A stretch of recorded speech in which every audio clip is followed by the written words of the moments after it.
తర్వాత ముఖ్యమంత్రి గారు కంపడరు, వెళ్ళి పడుకుంటాడు. గట్టిగా ఒక గంట కూడా ఒక శాఖ సమీక్ష చేసే పరిస్థితులు లేడు. ఈ మధ్యన బైక్ లో ఎక్కడో కంపట్టాడు ఫోటోలు. ఇటు నుంచి నలుగురు పట్టుకుంటారు, అటు నుంచి నలుగురు పట్టుకుని ఈయన మటుకు బిల్డప్ బాబాయ్ లాగా కూర్చుంటాడు. ఈ సభాముఖంగా నేను జగన్ ని సూటిగా ఒక ఛాలెంజ్ ఇస్తున్నా. తిరుమల కొండ కానివ్వండి, పక్కన్న రామ్ తీర్థం కొండ కానివ్వండి, మీరు డిసైడ్ చేయండి. చంద్రబాబు నాయుడు గారు వస్తారు, మీరు వస్తారు, ఇద్దరు పైకి నడవండి.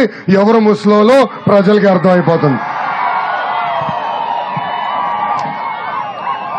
ఇప్పుడు మీ అందరికి ఒక చిన్న క్విజ్ పెడుతున్నా. రెడీనా? జగన్ కి బాగా ఇష్టపడేది ఏంటి? అరే ఆప్షన్లు ఇవ్వాలి నేను. మొదటి ఆప్షన్ ప్యాలెస్లు, రెండో ఆప్షన్ డబ్బులు, మూడో ఆప్షన్ బూతులు.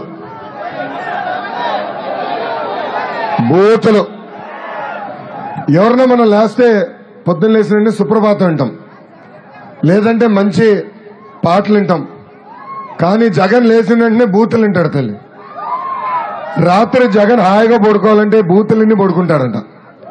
ఇది నేను చెప్తాం కాదు తల్లి, వాళ్ళ పార్టీకి చెందిన సొంత ఎంపీలు ఎమ్మెల్యేలు ఈ రోజు బయటకు వచ్చి చెప్పే పరిస్థితి.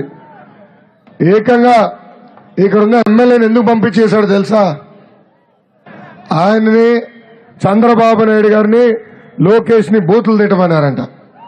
ఈయన అన్నాడు, ఏమైనా చేస్తా కానీ బూతులు తిట్టను లేబ్బా అంటే, వద్దులే నువ్వు ఎమ్మెల్యేగా వద్దని టికెట్ ఇవ్వకుండా పంపించేశాడు.